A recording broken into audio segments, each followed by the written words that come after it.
So, for those listening in while we get set up, again, to say, well, welcome. However, we're experimenting with this, and after the tech problems we had last time, we're doing it on multiple channels. So you'll have to bear with us while we make this all work.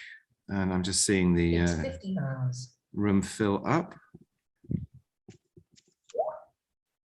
Charlie, I'm inviting you as a co-host. And I will try and press the right button. Accept. Super. And I have to unmute myself. And you too. Done. Okay. And I think we're good to go. So welcome everybody. My name is Ben Aris. I'm the editor-in-chief of B&E IntelliNews. I'm joined by a doyen of the markets, a Russia veteran, Charles Robertson, who's the head of research EM at Renaissance Capital, old friends of B&E. And we're going to talk today about the whole NATO expansion and security talks that are going on, and what might happen and what might not happen, and what does it all mean. Charlie, good to see you. Nice to see you too. On a technical note, we have this on Zoom. It's also streaming on YouTube for people who've joined us there. Hello. There will be a recording at YouTube that you can see later. I'll post that on the B&E site, and we'll also probably follow up with an email blast to remind people. At the same time, we're streaming this on Twitter Spaces, which didn't work so well last time. It means I can see you guys in the room. We might attempt to take questions or comments later on if we can make that work. However, I'm going to focus on the Zoom broadcast for the time being, because it's got a picture. So Charlie, in the pre-talk discussion, I was suggesting maybe to put some structure on this and keep it from wandering off too long, that we try and answer 3 questions: how we got here, and specifically the role of Ukraine. Is there any chance or space for a deal? And if there is no deal, what's going to happen next? So let's start with how we got there.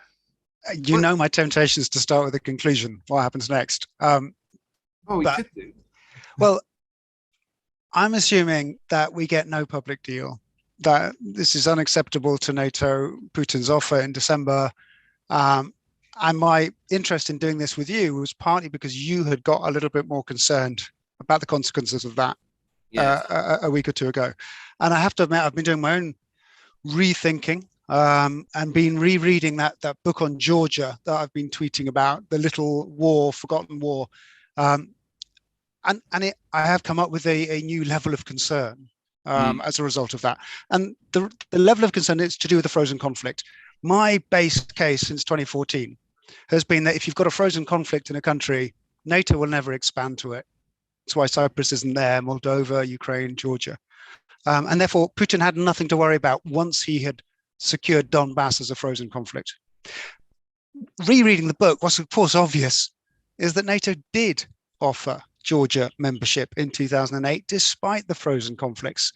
So the lesson for Putin could be that it does actually, a frozen conflict isn't enough. What you need is a war to prove to the West what they're taking on if they insist on talking about expanding NATO. I agree. And I would add to that, one of the current changes, one of the things that also has provoked this, and I agree that Donbass is all about stopping Ukraine from joining NATO. Because in theory, you're not allowed to join NATO if there's a disputed border, because then you can go into war straight away and then everyone get dragged in straight away. You can see how that logic works. But I think in the calculus of the Kremlin, what's changed is the money that's going in to support Ukraine. And there's been a lot of arms deals. The US has given $250 million each year for the last 2 years. This year is getting $400 million. The Brits just did a $1.3 billion naval deal to upgrade Ukraine's navy, and then what's his name? Benjamin, the defense minister, was in Kiev at the end of last year, and they're talking about more arms for the army. And on top of that, you had the Turks with their drone, which also was then used.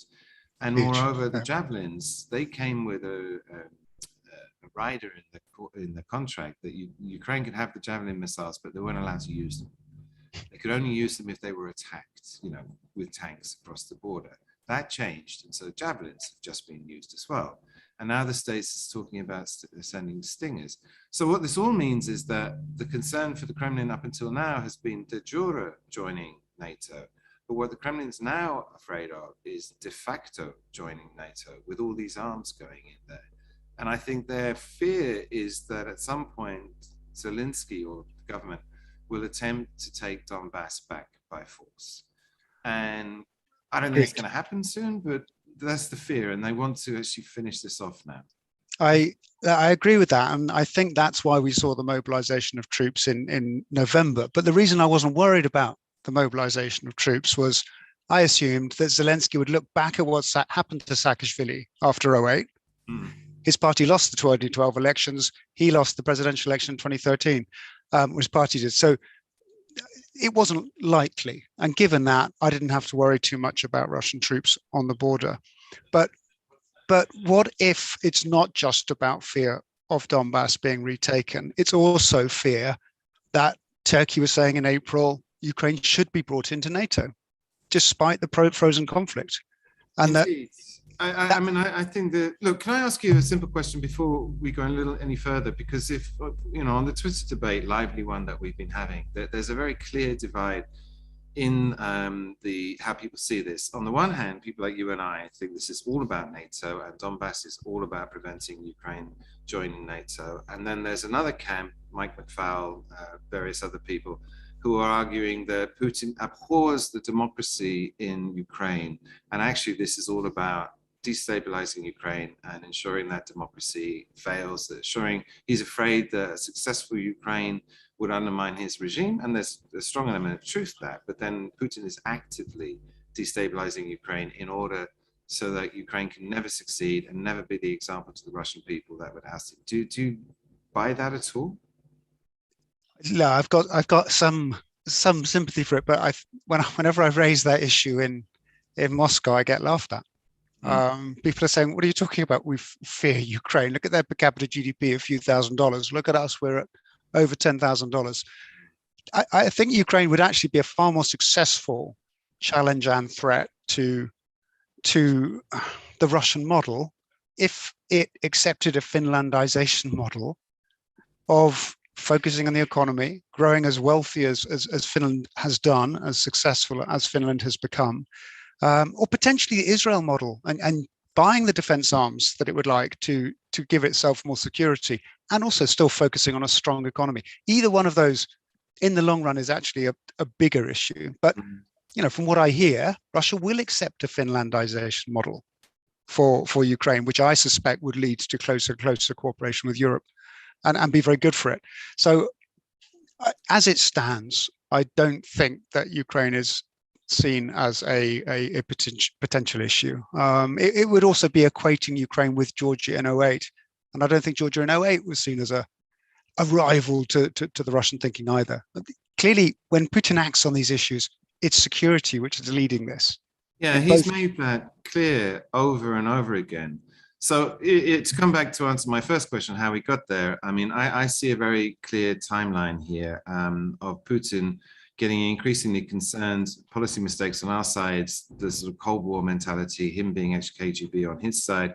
But if you remember when he came in, his first trip was to the UK and with Tony Blair, and relations were great. And Putin stood on the floor of the House of Commons and did the TNK-BP deal with 50-50 split, straight 50-50. I mean, this was a gesture. Here, have access to our oil. And moreover, we're going to do this on absolute equity so that no one has the upper hand here as partners. And then that went swimmingly until 2003. And also Bush came to visit in Moscow and looked into Putin and saw his eyes and saw his soul. And then it all started to go wrong in 2003 when America unilaterally withdrew from the ABM treaty. And I was sort of ringside seat in negotiations to that. And the Russians freaked out. And then it progressed from one treaty after the other, got to the point where Putin in 2007 was already very concerned. and made that famous speech in Munich saying, look, you keep pulling out of all these Cold War deals and we've done nothing, but we will do something at some point. Until you got 2012, where he started rearming. And that was, the Rubicon, which followed up in 2014 with the taking of Crimea, which was all about the naval base there. And it wasn't, he had a feeling of being excluded. And it's a point I've been making in an op-ed today, was that the trouble with NATO is that it's a regional security deal that excludes Russia. And we were just debating about this on Twitter as well. Putin actually asked to join both the EU and NATO in his first term and was rebuffed from both. And if you look at the articles that the Ministry of Foreign Affairs sent out, one of the items, number 3, is that the two counterparties to this agreement, agree not to be enemies.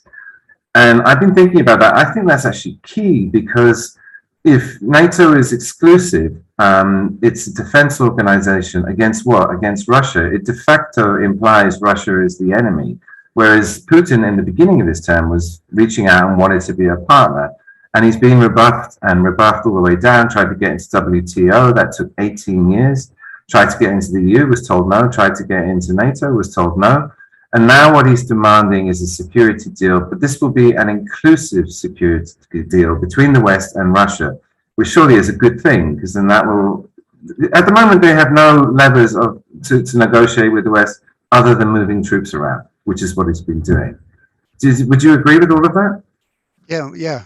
But maybe I just throw in that he does have some levers in terms of playing around with gas a little bit as well. But no, I think he's very concerned. He's sitting there feeling under pressure. NATO keeps expanding, and the trouble is, the more it expands, the more anxious Russia gets, and the more belligerent it acts, which then increases NATO's appeal to countries. It's just joking that Putin is the best recruiter for NATO has ever had, and it's true. That's true, but NATO has created that demand for itself. When it expands to Poland, Ukraine saying, "What about us?" When it expands to Ukraine, Russia acts belligerently, and then Ukraine really wants to join, and then more countries want to join. So it's an institution which has managed to create demand for itself, which I think is quite impressive. Given I assumed in the early 90s it would be gone by the end of the 90s. But to get to where we are now, and what happens when NATO does not agree to this, does not agree to a Finlandization model, despite the fact that I don't believe NATO is going to extend membership. Despite the promise made in 2008, I don't think that's realistic, because Russia, we know, would react. Yeah, no, that's the irony of the situation, is everyone's perfectly aware of that. And so there's been no map, the membership accession program. There's been no promise. Well, the Bucharest 2008, which you mentioned, that was like non-binding. That was a sort of open-ended, like, yes, maybe one day they can. And that came from NATO. NATO itself has a vested interest, as you said, in actually hyping all of this, because that's its raison d'etre, is to exist against Russia. And so NATO as an organization has no interest in actually seeing this thing solved. But the member countries, 30 member countries, it's up to them at the end of the day. And there is more interest, particularly in Europe. But then Europe is, I don't know, this is another interesting aspect, that Putin's decided to do this now when Merkel is gone. Europe is very divided between pro-Russia, Hungary, Serbia, well, not member, or anti-Poland, Baltics.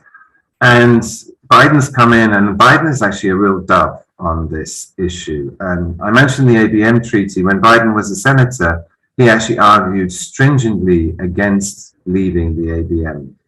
And so Putin's got a counterparty who's actually willing to do arms deal. And in the first week Biden was on the job, he reversed that, withdrawing from these Cold War treaties, and re-signed the START now 3 treaty, which is the first one put back in place. And again, from my 2 questions, is there any common ground? I mean, on arms control, absolutely there is. Yeah, no, agreed. But the question of this NATO issue is the one that I assume Biden said privately. I can only assume that Biden said privately, it's not going to happen. Yeah. We do not want another conflict. You don't want another conflict. I think it would be, a colleague in Moscow literally emailed me an hour ago saying this is the last resort for Putin, is to have conflict. So neither of them want it. As long as a private assurance has been made that while Biden's president anyway, it's not going to happen, then Biden can focus on his US domestic political priorities, which are the most important, followed by China, followed by all of the other issues coming up. He doesn't want to see this escalate now. And if that's the case, Putin, talks a lot about, I'm a man of my word. I keep my word. I keep my promises. If Biden's saying that to him, he could sit there and listen, knowing Biden's history with Russia. And we get to what, 20, well, hopefully 28, let's say, with this problem pushed out, possibly 24, depending what Biden does. So my base case is we get de-escalation now. These talks are about giving the cover for that. Putin sends the troops back off duty for a little while. Biden says, I've stood up for an ally. Didn't really do that in Afghanistan, but I've done it over Ukraine. And Putin's back down, and everybody comes out reasonably peacefully. I don't think so. I think Putin's been preparing for this for 14 years. I think he has thought about it very carefully. And because he brought up, for one thing, there's a couple of things that make me suspicious, I think this. One is he keeps referring to these verbal promises that were made to Gorbachev. And I know that these are controversial, but I just wrote it up. I went into the archive. It's incontrovertible that Gorbachev was made a whole bunch of promises by a whole bunch of people. Genscher, Baker, called that NATO would never expand. And he brought specifically those promises up in his 2007 speech. He brought it up again in his press conference. And he's got a bee in his bonnet about NATO. And we've been saying openly that he's paranoid about it. It should be defensive, but he sees it as aggressive, as I argued before, because it makes Russia an enemy. And I think he wants now, it appears, to make the West honor those verbal promises they made to Gorbachev, but this time it has to be done in writing. And if you listen to Ryabkov's press conference in Geneva on Monday, he was absolutely crystal clear. This is the issue. And we're talking about written legal guarantees, which in the context of the verbal guarantees from Gorbachev, you can see where it came from. The second thing that makes me think that he's been preparing is, first of all, the rearming. Then the CBR had this policy of buying up gold and building up the reserves. And there was a clear target, 500 billion, which we passed last year. And then if you look at the new budget, Russia now has 38%. Its reserves are equivalent to 38% of GDP. It's an enormous amount of money, but it effectively makes Russia sanction-proof because it can just buy its way out of any trouble. And in the new budget, they just increased this cap on money that can be spent from the National Welfare Fund from 7% to 10%. Which means coming the next 3 years, they're intending to accumulate even more money, which can only mean that Putin can see coming that there's going to be continued problems with the West and possibly even bigger sanctions, so that the pot they have to, cushion is got even larger. Why would he do that? Why would he increase the reserves, which are already insanely large, if he wasn't expecting trouble? I buy that. Rereading Not an Inch, which was such another interesting book that I thought I don't bother because it's about the 90s and I remember them. Actually, there's still loads of stuff I'd forgotten and few bits I didn't know. It is worth a reread. And what comes across really clearly from that is that Gorbachev and Yeltsin basically just had to give in to a whole host of issues, including on NATO expansion, for the promise of cash. And it wasn't put quite as explicitly as that, but that's what it came down to. And Putin never wants to be in that position, and he's not. But I still think he could walk away from the talks. Well, the talks can have failed to give him what he wants now.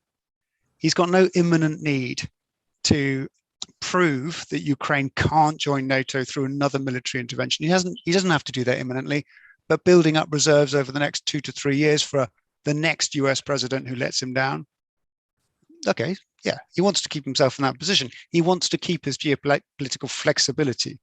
We're going to put out a piece in a few hours, hopefully, about the new sanctions that are being suggested by the Democrats yesterday. Mm-hmm. Not being able to buy, trade sovereign debt, American investors wouldn't be able to do that. This kind of defense and tech stuff, and various measures that are being talked about, the potential sanctioning of financial institutions. So we're going to try and put some numbers on it. But at face value, doesn't look good. It doesn't look powerful enough to stop a conflict over Ukraine if Putin felt he had no other choice, which if it was to become a NATO member, he would feel it had no other choice. But I don't think we're not at that stage. I don't think NATO's about to give Ukraine membership. So he doesn't need to act yet. Indeed, but another reason why I think he's actually going to take this opportunity now, he sees now as an opportunity. I mean, the political setup with Merkel gone and Biden being a great counterparty for this conversation is that Ukraine is his big legacy issue. And, you know, us Russia watchers, Kremlin watchers have been saying for a while that he's tired of the job. He wants to go. In so much as he's taken himself out of the day-to-day completely, that's all been given over to, you know, Nabulina, the economics ministry, finance ministry, and he just does the big, you know, set piece, oil and gas and geopolitical stuff. And, you know, no one knows. I'm skeptical. I think he's there till 2030 and beyond, maybe. So that assumption is right. I mean, the fact that he's tired and if he's planning to go in 24, it makes sense that he's going to sort this out. This is a scenario. Again, we're guessing here, but I mean, if that's true, and people have been saying for a while that he is tired, then he can't leave while Ukraine is unresolved. And it's his big legacy issue. And it's obviously very close to his heart. He wrote that big essay about it. He's been thinking about it a lot. And that if he can actually settle the whole Ukraine question, which boils down to the NATO deal, then he could retire and take some time off. And if it's still up in the air, he'll probably stay on. I mean, that's a very simple and, as I say, a bit of a guess, but it's definitely a scenario I think should be taken seriously, no? I like that scenario. It wouldn't be my central one, but it's a properly interesting one. Yes, my assumption is that the other alternative, he doesn't get what he wants from NATO because NATO isn't going to give him that assurance publicly. And then punishing Ukraine with another conflict, getting more sanctions on Russia, that's not a legacy issue he wants to be leaving behind him in 2024 either. No, indeed. But Russia's ready for that. I mean, I think the timing, because there's another aspect to this, is that Ukraine has been getting stronger and stronger. In 2014, when they took Crimea, they could have walked to Kiev. There would have been no resistance whatsoever. And that's not true anymore. You've got like veterans, you've got weapons, people. The motivation on the Ukrainian side is like huge. A third of the population said that they would fight. The insurrection that would be there, even if they did invade and occupy, would be insane. It's just not viable. So let's deal with the other question I raised. Like, if these talks fail, what's going to happen? You're arguing that Putin's, had an assurance from Biden that there's going to be no conflict and that he's just going to walk away and we're going to go back to the frozen conflict. And actually, Ukraine's never going to join NATO anyway because no one's actually offering that. And the whole pro-Ukraine lobby is saying there's no plans to put missiles in there. There's no plans to put weapons in there. So Putin's, blowing a lot of hot air. And people like me are saying, but it's going to happen eventually. And that's what Putin's afraid of. Are getting brushed down. I don't know. Where do you stand on all of that? Sorry, what was the last bit that Putin? I'm saying Putin's against NATO joining because, Ukraine joining NATO because eventually, or the possibility comes that like Poland and Romania, it gets missiles, defense missiles. It'll be sold there, but that something goes in there. And this is what Putin is afraid of. He wants to make sure that it can never happen, that the NATO arms can never go into Ukraine, which is why he wants to exclude it. And the pro-Ukrainian lot are saying, but look, it's not on the cards anyway. Like you're saying, it's never going to join because it hasn't been offered and there are no plans to put missiles in there. And so why is Putin scared? Why not just leave everything? And by the way, he should leave Donbass as well. Yeah, but he is scared because Nagorno-Karabakh was reconquered in the space of weeks after a 30-year frozen conflict. I mean, he is concerned by that. He is concerned by the US putting arms in. So I do think when I say the talks fail, the talks failed to give Putin the ultimate security he's looking for, of withdrawing the 2008 offer to Georgia and Ukraine of membership. But the talks can succeed in terms of we're not going to have US ships sailing across the Black Sea and parked outside Sevastopol. They can succeed in terms of not having planes overflying too close to the Russian border, and that seems perfectly reasonable. So you can have some success. Then Putin in a month's time says, oh, the troops exercises, no, they're all over. And the Americans say, oh, we've won. But it doesn't get reported in the Russian press. Putin feels good. He feels like he's won. He's got the Americans to agree to a few of these promises that NATO ships won't go too close. Everybody has something to walk away with, but Putin doesn't have to go down the conflict route. You think, I mean, there's this list of 8 things. I actually looked through it, and of the 8 things, I was trying to work out where there's room for agreements and where there isn't. And where there isn't is clearly a ban on Ukraine joining NATO. I think going back to the May 1997 setup, is also a non-starter for NATO, because that would mean you have to take troops out and de-arm people and what have you.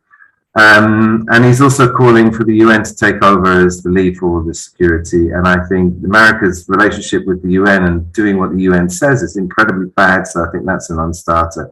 But then most of the other stuff I think you can do. I mean, going back to the Russia-NATO Council as a diplomatic body for running relationships between the two, there's no reason why not. To agree that Russia isn't an enemy, that should be simple, although I think actually it's problematic. That there are no new deployments along the borders. I think everybody should be happy with that. There's no missiles or arms brought up. I think that can be agreed. I mean, that's basically the arms control deals that both sides want. Limits on the exercises along the borders, again, something that's sensible, regulated, because it applies to Russia as well. And Russia's already explicitly said, we won't do exercises on our border if you don't do them on your side, which also makes the building up of troops next to Ukraine impossible. So this is actually a big step forward in terms of security for Ukraine. Yeah. So I don't think they give up that flexibility if they haven't got the assurance of Ukrainian neutrality. Yeah, but this is the thing. I mean, there's actually quite a lot of common ground. However, the way Ryabkov has been talking is like none of this will happen unless we get the no expansion of NATO promise. That's the key. If we have that, then everything else is up for negotiation. If we don't have that, we're not going to talk about the other stuff. But you're suggesting that we could do a deal on exercises, we could do a deal on deployments, we could go back to the NATO Council and use that as a diplomatic channel in order to thrash out these problems, rather than bringing the 41st Army up to Yelena and threatening Ukraine to get something. I think Russia's problem with its proposals is that it's saying our security is the only important thing in the story. And if you give us what we want on our security in NATO, then we can agree on all these different points. Well, I spoke to some people about this, and I said, well, you need to guarantee Ukrainian security too. And then the issue of 94 comes up, and breaking that promise on the nuclear weapons and respecting Ukraine's borders. But leaving that aside, their argument is we can't guarantee Ukrainian territorial integrity because of Donbass, Crimea, in Georgia, it's Abkhazia, South Ossetia, and so on. So I think personally the West should be saying, okay, we can give you a security assurance, even 50-year no expansion of NATO, but you need to give something back. And that something needs to be give back all the frozen territories. Yeah. And then their countries, these countries, why would Ukraine would hate the deal that Russia's offering right now? They get nothing from it. So I think the US could have been bringing something else to the table, but they don't want to go to a complete, comprehensive, even if it was possible. They don't want to go down that route, which is telling me that Biden's not prepared to make huge concessions on this issue publicly, and therefore it has to be a private deal. Well, if you put it in those terms, I mean, actually the goal on Biden's side seems to be simply to get rid of the Russian problem, because he doesn't want to think about it. And what you're talking about, I agree, and Mike McFarland was saying this, and I don't always agree with Mike McFarland, but, to expand the agenda, why don't we just deal with all of the Russian dirty laundry? Because, you have to remember that these talks have been forced on us by Putin. He's actually made us have these talks. So he wants to deal, he wants to negotiate. And given that he's in this mood where he wants to have a deal, why not expand it and like deal with everything? Transnistria, Moldova, South Ossetia. I mean, all of these. Just do the lot in one go. Well, because I think what I was being told by Democrats last year was that basically the Democratic Party is sick of Russia, sick of having to think about Russia, doesn't want to have to do with it anymore. And when Biden came to power, it's all about China, forget Russia. And Russia keeps on getting back on the agenda, and it's so frustrating. I wonder whether that also feels true from the Russian side too. That Putin wants Ukraine to just stay a bit of a mess, politics unstable, not a fantastic economy. It's one of the ones that hasn't met our growth forecast for last year, hasn't recovered to pre-COVID levels. Anyway, that's what he wants. But then in April, US ships are sailing to the Black Sea, and Turkey's saying they should join NATO. Yeah. And then in November, October, you've got all these arms deals and drone missiles being used, and he can't relax. He has to mobilize the troops in April because he's worried something's going to happen. And he's seen it before. It happened in 2008 in Georgia when they did go for South Ossetia, and the Russians reacted very, very heavily, but they were ready to react. And they would have been ready to react this last 12 months, if anything had happened from the Ukrainian side. I have no evidence that was going to happen. I don't think it was likely at all. But I don't think Putin had that same level of confidence. So he might also want this situation to be put away. And he's sick and tired of it and saying, right, if we could just say, resolve these issues, NATO membership stopped, then maybe he can also relax. I agree. I mean, but as I say, my working hypothesis is that he's been preparing for this for years. He's modernized the military. He's built up these huge reserves. He's paid down debt. They're getting out of the dollar. They're doing all these things that put them in a position to have this fight. And the military modernization is like 80% finished. And so now's the time. And then at the same time, you've got this convenience, Merkel leaving, Biden coming in. So diplomatically, it could be done as well. And I think he wants to get it off his agenda, partly because I think it's a legacy issue for him. So I think he's digging his heels in and wants to get it solved once and for all. And again, within the context of like holding the West to the verbal promises they made to Gorby, he wants to make that legal. And it's his legacy. And then he's kind of done. I mean, he's brought Russia back from Yeltsin chaos of the 90s to a more or less normal country. And at the same time, he's dealt with the security and put Ukraine, settled its status in Europe. And so I think he's going to push really hard. I don't know. I can't get past what Ryabkov was saying. I can't get past what Ryabkov was saying about, we have to do this. And if we don't, we're going, he was threatening, we're going to use our military/technical abilities in order to make your life hell, basically. I don't know, should we not spend 5 minutes about what they can do, what the Americans will do? I mean, you said you were going to bring a note out about these sanctions if there was military. I mean, what's left? I was just arguing with Galliotti the other day and saying, I don't actually see any sanctions left that are going to do anything. I mean, the things that they could sanction, like oil and gas, I don't think Russia will touch those because they make money from it. And that's a big part of the income. And they've been saying for years that we're a reliable energy supplier. So I think that's hands off. I don't know. Well, what do you think? Oh, there's always more scope for sanctions. In 2014, I was saying, I was looking at the scenarios for how you cut oil and gas sanctions. And yes, that requires Europe to move as fast as it can or pay a lot more for oil, basically. But and the US, obviously.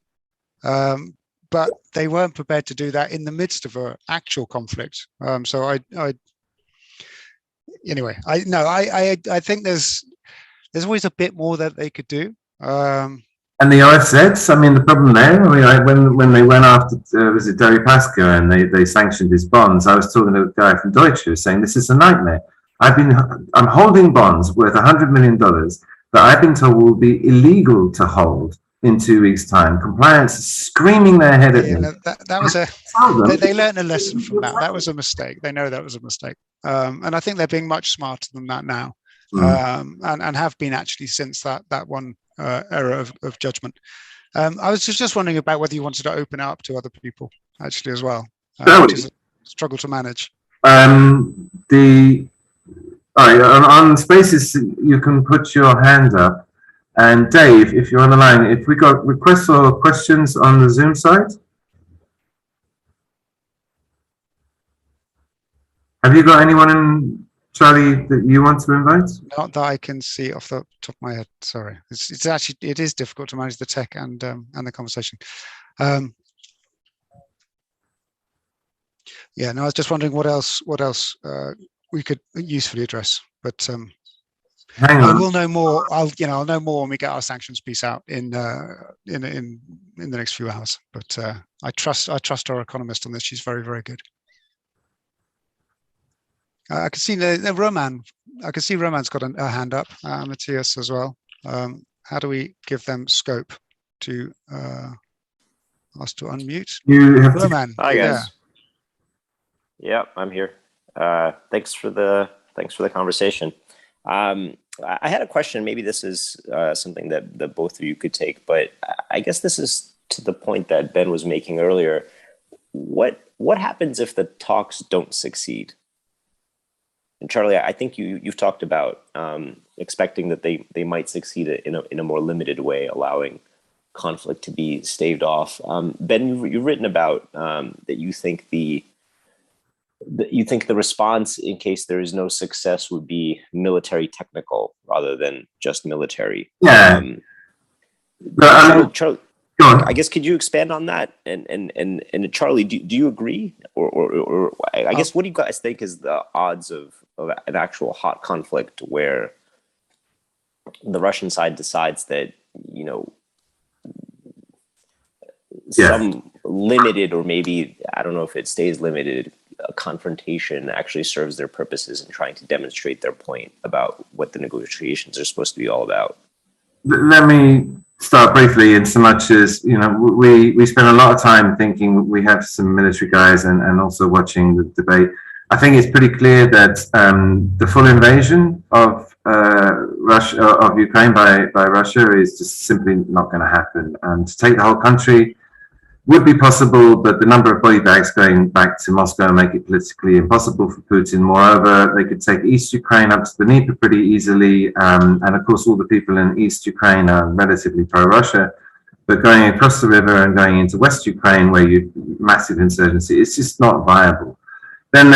So it's definitely, if there's going to be anything military, smaller scale, possible land bridge, Novorossiya down to Crimea, that may be, but again, body bags, you'd have to start with bombardment by the Russian aviation to destroy Ukraine's aviation, which would take about 2 days. And then the ground forces would be at the mercy of bombing, but then that's like death and destruction on a massive scale. A sort of desert storm scenario is the only way it would happen. So I'm not expecting anything like that. I think the military part of it will be gestures, and my working hypothesis is that if the talks fail, then Russia will then see itself as a defined enemy. It's kind of like not being clear until now, but it will say, all right, we're going to assume we're an enemy now, black and white, and we will redeploy everything as if we were an enemy. So we go straight back to old Cold War. We see big deployments along the border, defensive, missiles being into Kaliningrad, all of that stuff, because the Russians have said that America's producing all these new hypersonic missiles and that we're going to have to act on the assumption they're going to be deployed against us. And so Russia will counter that or preemptively counter that. And then from the Western side of the border, this is all going to look very aggressive. From the Russian side of the border, it's like, you just told us we're your enemy, and so we're preparing for an attack because we're your enemy. You just said that. And whether this is all done just plainly like that because that's what their position is going forward, or whether all this is done in order to take level tensions up to an even higher level so that we have a second attempt at redefining security, but in a much more fraught situation. I mean, that could be also a possibility that must have occurred to the Kremlin. The technical bit is they're just going to screw with commodity markets and, I don't know, currency and like all the cyber attacks and, all the things, all that whole repertoire of things that they can do to cause trouble. And Putin's been punching above his weight. I mean, Russia is still relatively weak. And even militarily, although it's strong, it's nothing compared to combined NATO forces. But Putin has proven he has this incredible talent for causing trouble, and he will cause a lot of trouble. I mean, I don't think it's going to be pleasant going forward. While he makes his point, you should have done a deal with us. I would add a total agreement on the land kind of military side of it. I'm reading back on 2008. I still find it amazing that this Russian invasion of Georgia in 2008 ended up with Russian troops exactly where they were at the beginning of the conflict. No extra territory was taken. They didn't even bother to overthrow Saakashvili. There's nothing to stop them doing so. So the goal of that conflict, headline goal, was protect South Ossetia from Georgian aggression, but the subtext was rule out this country's chances to joining NATO for the next 14 years and show to them what happens if you try. It wasn't to take more territory, and it wasn't to even to overthrow Saakashvili, although they were hoping that would happen. They assumed it would happen quite quickly. In fact, he stayed there for years, but that wasn't the goal. The goal was just to say no more NATO, and it worked. So a new conflict with Ukraine, for all this talk of invasion of Ukraine, it wouldn't surprise me if there was no shift in territory at all a month and a half after a conflict had renewed. We should say, like South Ossetia, the Russians have set themselves up to annex it in the way that Crimea was annexed. They've been handing out passports, and this is a classic tactic. I mean, in Ossetia, they were going there to protect Russian citizens because they've been handing out passports like crazy. And they've done that in Donbass. I think it's 90%, people tell me, in Donbass. They could recognize Donbass as an independent state, which is, they didn't want to, but this is what they did in 2008. Or as a region of Russia, but it's a poison pill. I mean, this is another point we should make, that if the Ukraine did try to take that back Donbass by force, because of the Russian citizens, the Russian constitution obliges the Kremlin to protect them, and that's the booby trap: is that it can't be taken back by force without an open Russian military response to protect its citizens in the same way that South Ossetia is taken. So. But it is an option. I mean, if Putin wants to make real trouble, they can have a referendum on Donbass seceding and becoming a region of Russia. Should we add in Matthias who's been very patient there? Yeah, Matthias, no problem. Thank you. Hi from Berlin. I was wondering on 2 points. The first one you mentioned, the Finlandization. As we see in Finland, as also in Sweden, there's now a discussion of becoming a NATO member. So Finlandization is pretty well when you have a friendly and normal relationship with Russia. But the Russian activities around Ukraine is putting much fear to other neighbors like Finland. So it is not the NATO which is expanding, that are the neighboring countries which are fleeing to NATO. So it's a good question about Finlandization, but my question would be, when Russia does something militarily, I don't know to which point they will go. When you see the article of Putin on Ukraine, you see he is talking about Levoberezhny. That means the left bank of the Dnieper, which is Russian territory. Let's assume he will not take all Kharkiv and so on, but only something more to Mariupol and the landway to the Crimea. Then there will be Western sanctions, including probably stopping of Nord Stream 2. But what will be the Russian reaction on it, and how long can Russia survive with the money they put on the central bank reserves and the national funds and so on? You already mentioned how long Russia can survive with this money when there will be no more money flows because they will probably also cut the exports of gas also. If you ask me that, I point to Belarus, which has had 5 rounds of sanctions, and the harshest ones that have ever been imposed. And there was just a report this week that trade between the EU and Belarus doubled last year. And the sanctions, because there's a reluctance on the Western side to actually do real sanctions where it costs the West money. And the commodities that Russia produces are commodities. So you just put them out into the market, through the back door, and they'll end up coming in through the front door. The gas that Ukraine is importing hasn't imported gas from Russia for 3 or 4 years, and yet it's importing Russian gas. It's just coming via Slovenia at a higher cost. So I actually think the whole sanctions thing is pretty limited. It does cause a pain in the neck. It does raise costs, but in terms of actually crippling Russia's economy, I don't think it can be done. I really don't. I mean, the cushion they have means in the short term they can deal with any problem, and then they'll just reorientate.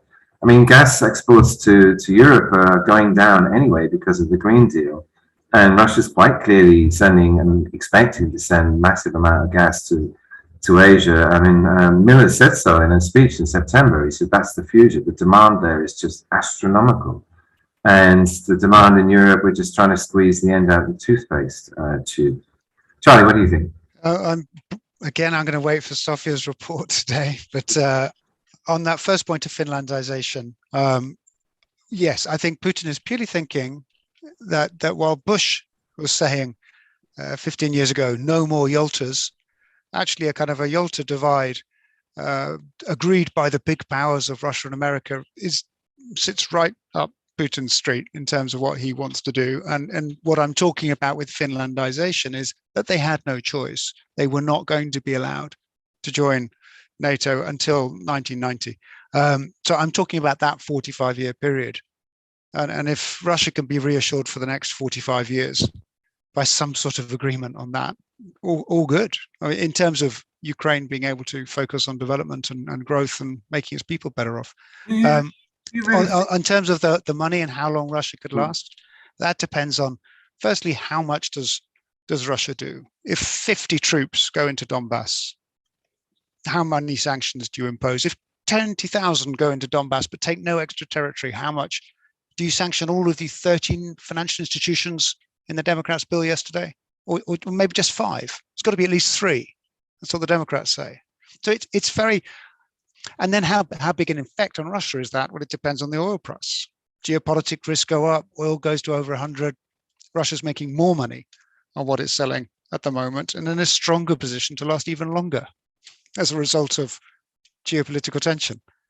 So I would guess years and years, and the amount of countries I've had to watch takes so long to blow up when we knew they were going to blow up economically. Venezuela, Lebanon. I was told Lukashenko would be gone by the end of 1999 because there's no way that economy could last with him in charge 23 years ago. Still waiting. So I would argue that Russia, that's not going to stop. The sanction story isn't going to stop Russia. Do you seriously still think there's going to be a deal, though? A deal is possible. A deal, sorry?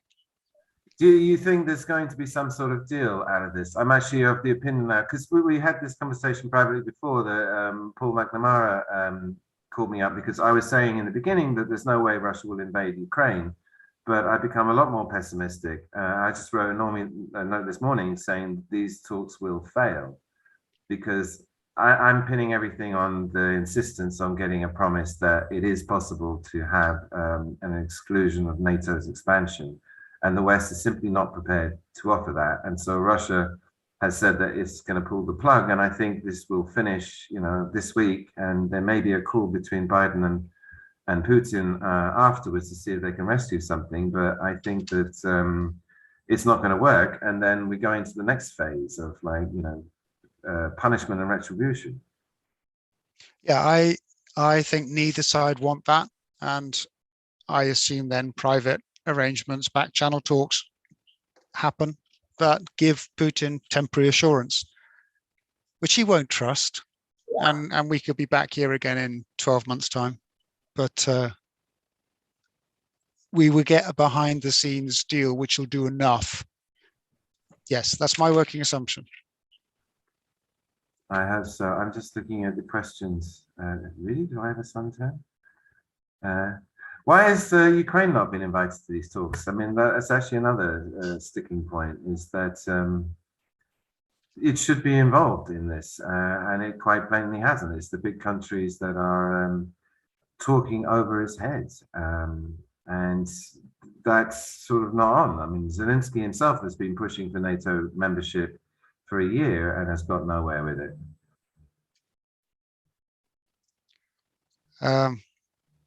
Sorry, I was just distracted by a local Kane who wants some commentary. Why hasn't Ukraine? I agree. I think America should have brought Ukraine and its security issues to the table here and said, yeah, you can get a 50-year guarantee of no, I've said this, no expansion of NATO for 50 years. And in return, give back Donbass, and you're going to have to work out something over Crimea. That I think would have been a reasonable way of addressing that issue. But I think the Americans are not trying, as I said, for a comprehensive deal, which is why we haven't had that. Okay. Well, look, Charlie, we've been talking for just under an hour, and I think we've run out of things to say for the moment. Should we wind it up here, or do you have? I think probably best. Okay. Well, look, thank you everyone for listening. I hope you found that interesting. This conversation, this negotiations is going to go on for a while, and I think we should come back to this fairly soon when there's another definitive step forward. As I say, I'm kind of pessimistic. I'm happy to hear Charlie is a bit more optimistic, and I do hope there is some sort of deal, because I'm really fed up with crises. I've had years of, I want to go back to the boom years, but anyway, doesn't seem to be on the cards. Thank you again. We'll be in touch. As I say, this is going to be recorded, and there'll be a version on YouTube if you want to come back to it and share with your friends. And thanks for coming. All the best. Thank you. Cheers, Ben. Thanks very much. Lovely to see you again. You too.